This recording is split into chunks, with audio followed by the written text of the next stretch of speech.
Mga kapatid, uulitin ko po, yung aking tinanong kanina tungkol kay Tomas, na porke ba absent, hindi na pwedeng tama ang magiging paniniwala?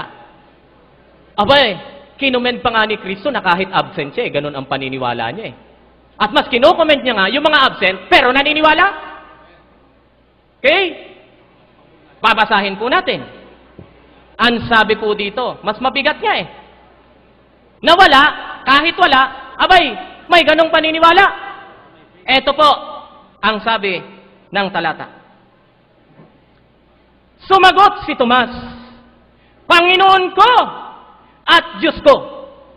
Sinabi man ni Kristo, Tomas, kaya ganyan na nasabi mo, pa-absent ka kasi. Kaya maling-mali ka dyan eh. Kasi ba naman kasi, pa-absent ka. Kaya yan ang napala mo. Nagkamali ka tuloy. Ganun ba? Ang pagkasabi, alam niyo po, ako'y naniniwala doon sa binasa ng ating kapatid sa Lucas 24:39, na si Kristo, pag mali ang sinasabi ng kanyang mga alagad, at yung inaakala, talagang nire-rebuke yan. Itinatama yan. For example, alam na alam ito ni Kadyo. Sa Mateo 16, nung tanungin ng Panginoon ang kanyang mga alagad doon sa Cesarea Philippi, ano ba ang pagkakilala ng mga tao tungkol sa akin? Iba-iba ang sagot. Pero anong sagot ni Pedro? Ikaw ang anak ng Diyos na buhay. Eh dahil sa tumama si Pedro, ano ang sabi ni Kristo? Mapalad ka, hindi ipinaalam sa'yo ng laman at dugo yan. So tama. Pero yung mga sumunod na talata, nagkamali si Pedro, nirebuke ni Kristo si Pedro, nang sabihin ni Pedro na hindi pwedeng mangyari sa'yo yan, Panginoon. Alin yon? Kasi ayaw ni Pedro na si Kristo ay mamatay. Ano ang sabi ni Kristo kay Pedro? Ikaw ay tisod. Lumagay ka sa likod ko, Satanas. So nakikita natin, kapag mali ang kaisipan at sinasabi ng mga alagad ni Kristo, walang pagsalang, ito'y kanyang itinatama. Dito, tingnan natin, nirebuke ba ni Kristo nung sabihin ni Tomas, Panginoon ko at Diyos ko? Mababasa bang yan ang napapala ng pa-absent? Ano ang sabi dito? Ulitin ko po. Panginoon ko at Diyos ko. Ito ang sabi ni Kristo, ha? Ito. Sinabi sa kanya ni Jesus, naniniwala ka na ba sapagkat nakita mo ako? Hindi sinabing, mali ka, absent ka kasi. Kino-confirm, naniniwala ka na ba? Dahil nakita mo ako? At hindi doon nagtatapos.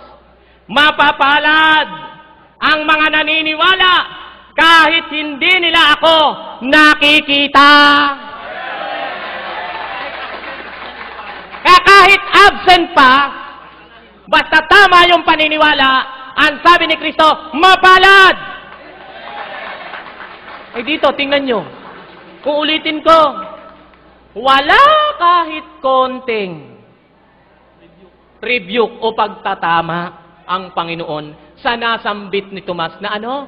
Na Panginoon ko at Diyos ko. So, burado na po yun, na porke absent, mali ang paniniwala. Okay? So, ngayon, ang kapatid, akin pong muling babasahin ang ibang mga talata na nagpapatunay na si Kristo ay Diyos. Ang sabi po dito sa aklat ng mga taga-Kolosas. Unahin ko na po muna yung aklat ng mga taga-Pilipos. Ang sabi po dito sa aklat ng mga taga-Pilipos ay ganito.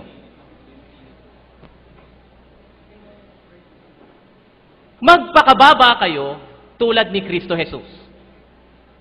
Kahit siya ay Diyos. Capital letter po ito. Kahit siya ay Diyos, may magandang balita po eh. Hindi siya nagpumilit na manatiling kapantay niya ang Diyos. Tingnan niyo po, ang sabi ni Pablo, si Kristo pala, kapantay. Sino? Ang Diyos. Kung hindi si Kristo Diyos, bakit niya naging kapantay ang Diyos? Okay? Hindi mo pwedeng pagpantayin ang layo-layo kung si Kristo tao lang sa likas na kalagayan, bagamat di namin tinututulan dahil yun nga po ang sinasabi naming two nature of Christ. Ang sinabi ng talata, kapantay siya ng Diyos. Ulitin ko, bakit tinawag siya na kapantay ng Diyos? Kasi, sabi dito, siya ay Diyos. Uulitin ko, paraphrase version po ito. Pero, uulitin ko, ang paraphrase version, mga kapatid, hindi nga word for word ang pagkasalin, pero kung ano ang mensahe na nakikita nila doon sa original Greek manuscript, dahil New Testament ito, yun ang kanilang isinasalin. Kaya hindi po maling salin ito. To be frank with you, mga kaibigan at mga kapatid, ako naman po'y nakukonsensya kapag gagamit ako ng talata na alam kong mali para lang pumabor sa aking doktrinang pinanghahawakan. Hindi po ganun ang ugali ko. So kung gumamit man ako ng talata, sinisiguro ko sa inyo na hindi man naisalin ng word for word, nakasisiguro po ako na ito'y hindi maling salin.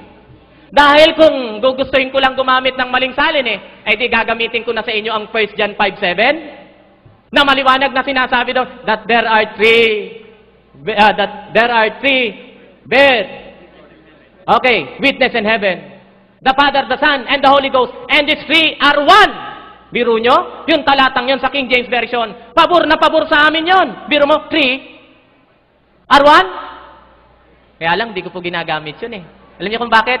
Alam ko po na may malaking problema ang talatang yun. Kaya nga, mga kapatid, sa hapong ito, dahil sa ako'y 2 minuto na lang ang natitira sa aking pagtayo, uulitin ko po. Kumbaga, nakatali na ngayon ang aking mga kamay.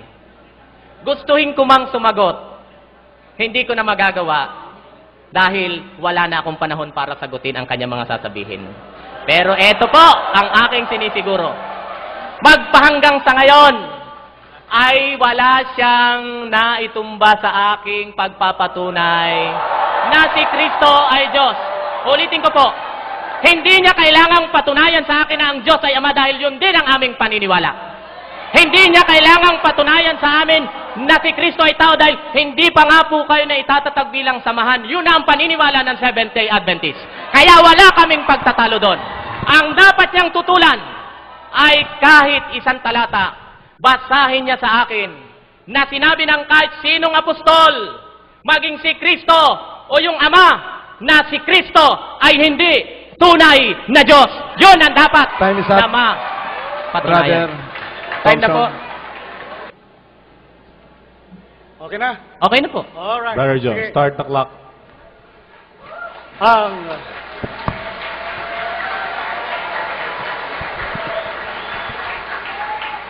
Ang sabi ni Tomas, nasa doon ko kanina Ang sabi ni Tomas, Diyos ko.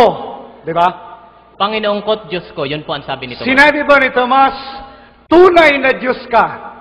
Alam niyo po, kahit hindi na sabihing tunay na Diyos, implication na at explicitly implied. Sa makatid, wala yung tunay na Diyos. Abay, marami pong talata sa Biblia na Diyos ang tinutukoy. Walang salitang tunay, pero tunay yun. O sige, puntahan na natin ang 17. Yung sinabi ni Kristo, aking Diyos, tinatanggap mo ba yon? Wala po akong tutol doon. Sino yung Diyos ni Kristo? Yung Ama ang sabi niya, Diyos niya. Yung Ama, yun po ang nasa talata. sa makatid, si Kristo may dinidiyos. Abay, wala po akong sinabing wala. Yun Ay, po ang nasa kasasabi mo. talata. Kasasabi mo lang, tinanong kita sabi ni Kristo, aking Diyos. Okay. Sino yung Diyos ni Kristo? Abay, yung Diyos nga ni Kristo, tumawag din sa kanya ng Diyos Kaya yun nga po ang sinabi ko kanina Ah, na hindi porke tumawag ng Diyos, hindi na tunay na Diyos. Yun po ang aking tayo. Pero Yun po ako tanungin. Di ba sinabi mo kanina yung Ama, ang Diyos ni Kristo? Abay, yun po ang sabi ng talata. Hindi ko po tinututulan yun. Ayun. Yun bang Diyos ni Kristo? Yun din ang Diyos ng mga kapatid niya. Abay, opo, yun po ang sinabi. Si Tomas ba kapatid ni Kristo? Opo, yun sinabi. Di sino dapat na maging Diyos ni Tomas? Ay sabi ni Tomas kay Kristo, Panginoon ko't Diyos ko. Yun po ang nasa talata.